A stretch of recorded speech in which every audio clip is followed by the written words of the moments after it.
Getting enough sleep every night is very important, but do you know the facts and myths about sleep? We spoke to Dr. Dennis Nicholson at Pomona Valley Hospital Medical Center, who has the answers to many questions about our sleep. You can make up sleep deprivation by increasing the sleep the following day. A lot of people do that on weekends.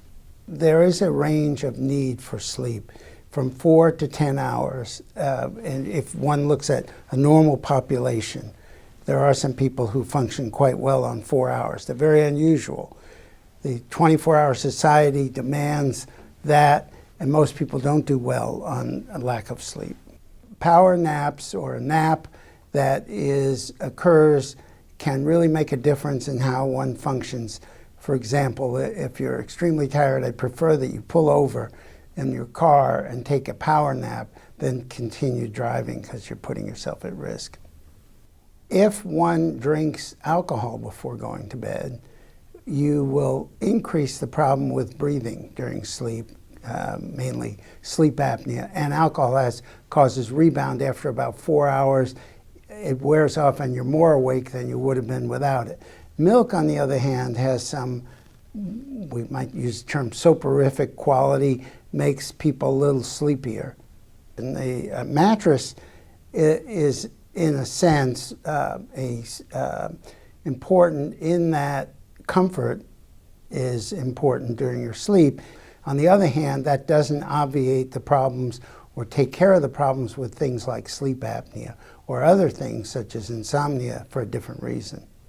As far as the quality of sleep as we get older, it tends to be less efficient.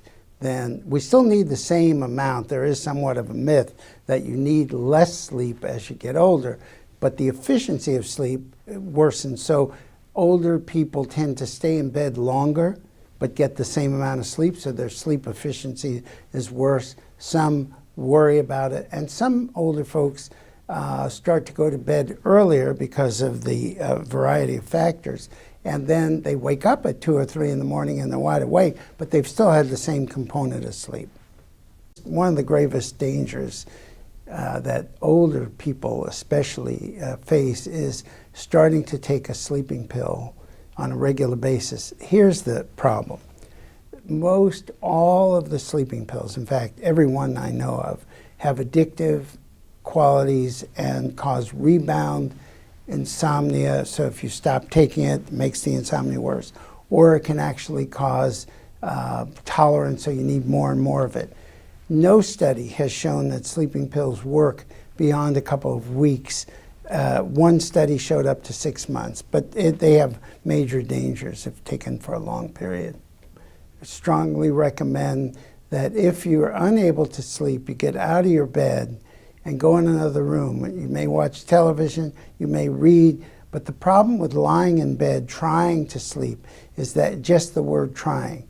As you try, it makes you more anxious and actually fights sleep. So there are a lot of, at least 11 good controlled studies that have shown that's a bad idea.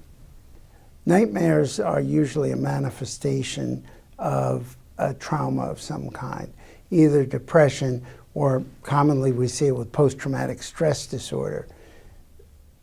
Awakening from a nightmare is how you remember the nightmare. So sometimes conditions like sleep apnea can make you think you're waking up with nightmares. But if the quality of the dream is such that it's frightening, I think psychological help is important.